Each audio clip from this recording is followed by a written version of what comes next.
but it was obviously much different. Shame on you. You are an embarrassment. You are an embarrassment. We're getting record-breaking cases every day, and you are doing nothing. You are falsifying information, and you are misleading the public. Over 4,000 people have died, and you are blaming the protesters. You guys have no plan, and you're doing nothing. Shame on you. Shame on you. Don't touch social distance. Don't touch me. Shame on both of you. You guys are misleading the public. You have no plan. 4,000 people have died, and we're getting record cases every day. Every day. Shame on you. You should resign, Ron Desantis. Resign. Hello, everyone. This is another episode of Fire Breathing Rob. Please like and subscribe to our videos on YouTube. If you're listening to us on the radio, on another platform, we thank you for that. So we're going to get and kick this around with Thomas Kennedy. And as he said, he was on the Bernie 2016 and 2020 campaign. But we're also going to talk about something that he did that he really had, we're going to say, the cojones to stand up to joke of a governor, Ron Desantis, down here in the state of Florida, and really call him out. And I'm happy that he did it, because we saw, and you even said this, Thomas, nobody in the media is calling Ron DeSantis out. And it's funny that somebody that's a regular citizen, a regular working person, stands up to this joke of a governor that we have in Ron DeSantis. But first of all, Thomas, thanks so much for coming on the program. Greatly appreciate your time tonight. Oh, thank you. Thank you for having me and reaching out. Really appreciate it. Right. So, Thomas, let's talk about this. What are your issues with Ron DeSantis and how he's handled the coronavirus in general so far? Yeah, I mean, I don't like Ron DeSantis at all. I didn't like him when he was in Congress. I didn't like him when he ran for governor, and I don't like him as a governor. I'm an immigrant. I work for an immigrant rights organization. I think he's attacked our community. I think he's just been an extreme, sort of far-right, very Trump-like governor. And I think he had a lot of Floridians duped, right, up until this crisis. And, now that, he has been, tasked as the chief executive of the state in handling this crisis, we have seen him completely crumbled, right? And his approval ratings have gone from 65, 67% to 41% today. So people are waking up. And, Florida, look, we could sense that things were wrong when this crisis was starting, and it was picking up. And South Florida was not taking the appropriate steps to protect the people down here. And they were doing nothing to curb the wave of spring breakers that were coming, right? They were like, it's business as usual. Like, let's pack them all in and let's make that money, right? Mm-hmm. And they've largely pretended like nothing has happened this last few months, right? That like everything was marching along well. And meanwhile, because of lack of testing and because of manipulation of data, we know Rebecca Jones, that data scientist that built that dashboard, was fired. When she called out that she was being asked to basically distort information, they were able to get away with this sort of false sense that everything was okay in Florida, and then it blew up in their faces. The truth is they closed everything too late. They reopened too early. They didn't do the basic things that they needed to keep us safe and healthy. And now we're about to crack 400,000 cases in this state.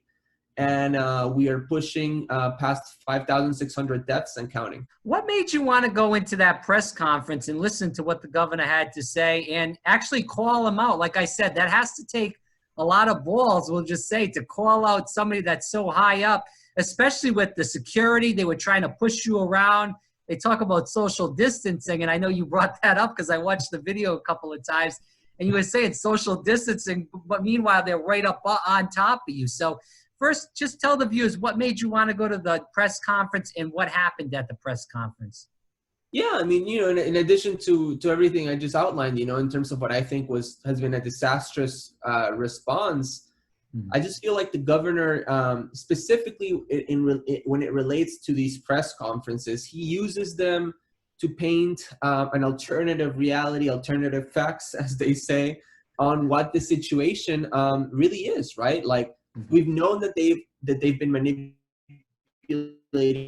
data. We know that Rebecca Jones was fired. She was asked to do so. But to give you an example of this data manipulation and these how they distort the facts. Today, a 9-year-old died, right, of COVID-19 in Florida. And Ron DeSantis taking the leadership, following the lead of the Trump administration and Betsy DeVos had been saying for a while now that don't worry, like youth are not vulnerable to the virus, like the youth are not susceptible, they're safe. Today, a 9-year-old died, right? And we have almost 30,000 pediatric cases of COVID-19 in Florida. Meanwhile, they're pushing for schools to reopen against the will of teachers unions, students, the public opinion. If you look at the polls, there was a poll today out in, Sun Sentinel, Miami Herald that you can check out. So they're really using these press conferences for the opposite purpose of what they should be for. They're using them to mislead the public. And in my opinion, up until recently, because it's starting to change because the narrative has shifted against them, the media, I don't think, aside from a few reporters and outlets that were asking tougher questions, they were not really pushing back on him and questioning him and challenging him the way that he needed to be challenged. And I'm not saying that the reporter should do what I did, right? Like, yeah, like I was angry, right? But I was angry because we got to this point. We're 4-5 months out from the start of this crisis, and we're not only worse than we've ever been, we are the global epicenter for this. It's embarrassing and it's shameful. But can you tell the viewers what you were saying to the governor, and did he respond? Yeah, I mean, there's like a video that the Washington Post actually cut. It's like side by side of like, I guess, me yelling and his response. So you can actually see like zoomed in, what he said as I yell at him. It was like pretty well done. But he didn't really like respond to what I said. He didn't actually respond to what I said at all, and he hasn't since. Neither did Mayor Jimenez, who was also there, who I also called out because literally today the county has to keep using different charts because the number of deaths in Miami-Dade County are literally off the charts that they build. So the deaths are literally off the charts. But yeah, the governor didn't respond. If you look at the video, he kind of like he was taken aback. He kind of stumbled. He like paused. So he was definitely startled. And then, his comms director, Helen Aguirre, who has since then been fired. She was fired like a couple of days after this happened. I don't know if in relation or not. I don't know. But she called for security to get me out. And then that guy who's in the video comes and he pushed me out. I didn't push back or anything. I didn't want to get into a physical altercation, of course. And then once he finally got me out, I was stepping back as he was pushing me. They threatened to arrest me. Wow. Yeah, and I basically, they told me, they're like, this is private property and you're trespassing right now. We can arrest you. You can be subject to arrest right now. And I was like, look, I have a credential that you all gave me at the entrance, so I am not trespassing, and I know my rights, and I know what trespassing is. Like, I literally have a credential. Like, sure, like you can kick me out for whatever like conduct I displayed, but I'm not trespassing, dude. And I'll leave. Like. It's not necessary. I'll go, and I just left. Obviously, I don't want to get arrested. Like the jails are full of COVID-19. The data shows that they're like super spreader, places. Like I don't want to go to jail right now in this situation. So yeah, I left. What is he doing down there? Like doesn't it? The cases keep going up in South Florida. It seems like no one's stepping up to the plate down here. We know the governor's not stepping up. Period. So what is going on with the leadership in Miami? Yeah, I mean, Jimenez has always been, again, another person that I don't like. He is corrupt. He has enriched himself and his family through the office. His sons are lobbyists, and they get no big contracts from the county all the time, abusing their position, and relation to their father, who's the county mayor. He was the first mayor to comply with Trump's executive order. Basically calling for municipalities to enforce his immigration crackdown and get rid of what he deemed as sanctuary city policies. And yeah, he forced local county jails to basically hold people unconstitutionally for ICE to come pick them up an extra time aside from what their sentence is, right? So even if they bonded out, they would have to be held an extra 48 hours. So terrible mayor, Trump lackey all the way. But in terms of what's happening right now, yeah, like again, today you can look at, you can go on my Twitter, or you can go on Doug Hanks, the Miami Herald County reporter. He literally posted a tweet today about how the county has to come up with different charts almost daily because the deaths are off the charts. You know, Jimenez actually said a couple of days ago that he thinks the Desantis response to this has been excellent, as his county is the epicenter of the epicenter. And I will give him credit, barely, because at least he mandated people wear masks like a week or two, I think 2 weeks ago, but it has been way too late. You know what I mean? Again, they closed everything late. They reopened too early. About 3 weeks ago, this county, when things were starting to flare up, you know what was what they were going back and forth on? Whether to allow lap dances in strip clubs.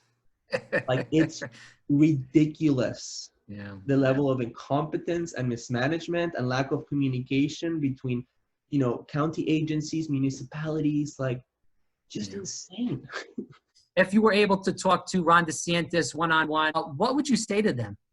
Well, first, you know, the conversation would start poorly because I would ask them to resign, honestly. But no, I mean, I think I would really just implore that they, you know, like, please just stop making political decisions. Like, just act responsibly. Like, please just mandate that people wear masks. Like, please listen to the public health experts. Like, politicians right now should be legislating relief measures, you know, coming up with proposals to get people through this. Please listen to the experts, the epidemiologists that can guide you through this, and do the basic things. You know what I mean? Like, my relatives in Argentina, I'm Argentinian, they ask me, why is there so much resistance to wearing masks? Like, they don't understand. And so that's really it. I would just be like, just please, dude, like, it's even just politically speaking, you're only hurting yourself at this point. You know, like, you can't just power through this crisis. It's not working. But it was obviously much different. Shame on you. You are an embarrassment.